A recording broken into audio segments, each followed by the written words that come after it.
প্রশ্নটি হলো, খুব ছোট বয়সে দীক্ষা হয়েছে কিন্তু বর্তমানে সেই দীক্ষার মন্ত্র মনে নেই, দ্বিতীয়বার দীক্ষা নেওয়া যাবে কি? এই হলো আজকের প্রশ্ন। অর্থাৎ জীবনে একবার দীক্ষা হয়ে যাওয়ার পর দ্বিতীয়বার কি দীক্ষা গ্রহণ করা যায়? এই হচ্ছে মূল প্রশ্নটি। তাহলে চলুন এই প্রশ্নের উত্তর খুঁজে দেখার চেষ্টা করি ভারতীয় প্রাচীন শাস্ত্রের মধ্যে এবং বাস্তব জীবনে কারা কারা একাধিকবার দীক্ষা নিয়েছেন সেই সমর্থন আমরা পেতে পারি কিনা। ভারতের প্রাচীন শাস্ত্রগুলিতে জীবনে দ্বিতীয়বার বা একাধিকবার দীক্ষা নেওয়ার নির্দেশ রয়েছে। আবার কোনো কোনো মহাপুরুষের ক্ষেত্রে দেখছি তাঁদের জীবনে একাধিক গুরু এসেছেন একাধিক পথে একাধিক মতে সাধনা করার জন্য। উদাহরণ হিসেবে আমরা প্রথমেই শ্রীরামকৃষ্ণের নাম দেখে নিতে পারি। শ্রীরামকৃষ্ণের জীবনে আমরা দেখছি তাঁর যে সাধনার বিভিন্ন ধারা বা পথ, সেই অনুযায়ী তাঁর জীবনে 4 জন গুরু এসেছেন। আবার শ্রী শ্রী সারদা দেবীর জীবনেও দেখছি একাধিক গুরু রয়েছে, তাঁর গুরুর সংখ্যা 2 জন। এইভাবে যদি আমরা দেখি তাহলে দেখব বিভিন্ন সাধকের জীবনে একাধিক গুরু এসেছেন। শাস্ত্রেও নির্দেশ দেওয়া হয়েছে যে একাধিক গুরু গ্রহণ করা যায়।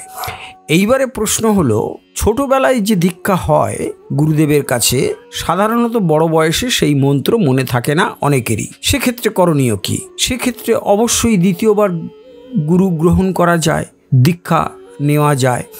আবার আরেকটি ক্ষেত্র আছে যেখানে শাস্ত্রে নির্দেশ আছে দীক্ষা নেওয়ার একাধিকবার। কেমন? কোনো শিষ্য বা শিষ্যা প্রথমবার কোনো গুরুর কাছে দীক্ষা গ্রহণ করলেন, এইবারে দীর্ঘদিন সেই গুরু প্রদত্ত মন্ত্র জপ করে যদি তিনি কোনো রকম ফল না পান, অর্থাৎ আধ্যাত্মিক অনুভূতি না হয়, তাহলে তিনি দ্বিতীয়বার, তৃতীয়বার, চতুর্থবার দীক্ষা গ্রহণ করতে পারেন। কারণ গুরু হলেন একজন চিকিৎসক, ভব রোগ বৈদ্য।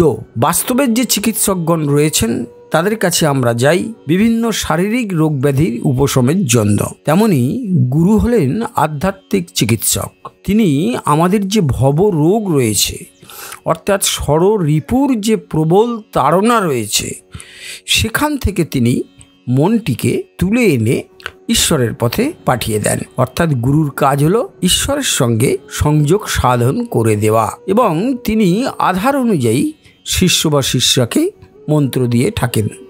ঠিক যেমন একজন চিকিৎসক রোগীর রোগ অনুযায়ী ঔষধ দিয়ে থাকেন এবং সেই ওষুধ খেলে রোগের যে প্রকোপ তা থেকে মুক্তি পান, গুরুরও কাজ ঠিক একই রকম। তিনি শিষ্য বা শিষ্যাকে যে মন্ত্র দেন, সেই মন্ত্র শিষ্য বা শিষ্যার কল্যাণে লাগে। শিষ্য বা শিষ্যা দীর্ঘদিন নির্দেশ অনুসারে নিয়ম অনুযায়ী সেই মন্ত্র জপ করে ঈশ্বরের পথে এগিয়ে যান।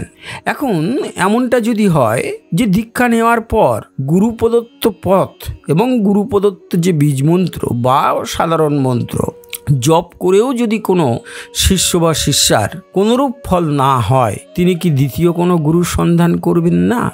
বাস্তবে যেমন কোনো চিকিৎসকের কাছে দীর্ঘদিন রোগী তার চিকিৎসা করার পরও যদি তার রোগ ভালো না হয়, তিনি কি কোনো দ্বিতীয় চিকিৎসকের কাছে যাবেন না? অবশ্যই যাবেন। আধ্যাত্মিক সাধন জগতের ক্ষেত্রেও একই কথা সমানভাবে প্রযোজ্য। যদি গুরুর মন্ত্র ভুলে যাই ছোট বয়সে দীক্ষা নেওয়ার ফলে, সেক্ষেত্রে যেমন দ্বিতীয়বার গুরুকরণ করা যায় বা দীক্ষা নেওয়া যায়, ঠিক যদি গুরু প্রদত্ত মন্ত্র জপ করেও কোনো রকম অনুভূতি দর্শন না হয়, তাহলেও কিন্তু দ্বিতীয়বার গুরুকরণ করা যায়। এমনটাই নির্দেশ রয়েছে আমাদের প্রাচীন শাস্ত্রগুলিতে, যেখানে মুনি ঋষিরা এই নির্দেশ দিয়েছেন। তাহলে আমরা আজকের এই প্রশ্নের যে উত্তর পেলাম, সেখান থেকে আমরা এই সিদ্ধান্তে খুব সহজেই উপনীত হতে পারি যে আমরা জীবনে একাধিকবার গুরুকরণ করতে পারি বা দ্বিতীয়বার দীক্ষা নিতে পারি। তবে হ্যাঁ, এক্ষেত্রে দীক্ষার্থী যারা দীক্ষা নেবেন তাদের ক্ষেত্রে একটি সচেতন বাণীও কিন্তু আমাদের শাস্ত্রে উল্লেখ করা হয়েছে। সেটি কি? কোনো রকম চেষ্টা সাধন কিছু না করেই কোনো গুরুকে তার প্রদত্ত মন্ত্রকে ত্যাগ করা উচিত নয়।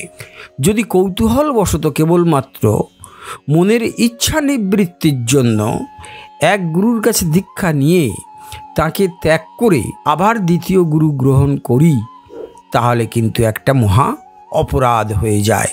সেটি কি?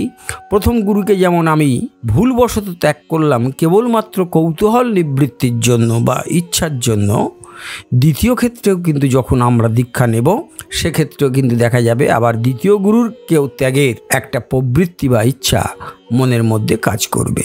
এই জায়গাটা খুব ভালো করে আমাদেরকে আত্মসমীক্ষা করার প্রয়োজন রয়েছে যে সত্যিই আমি সাধনা করেছি কিন্তু কোনো ফল পাইনি, সেক্ষেত্রে দীক্ষা নেওয়া বাঞ্ছনীয়।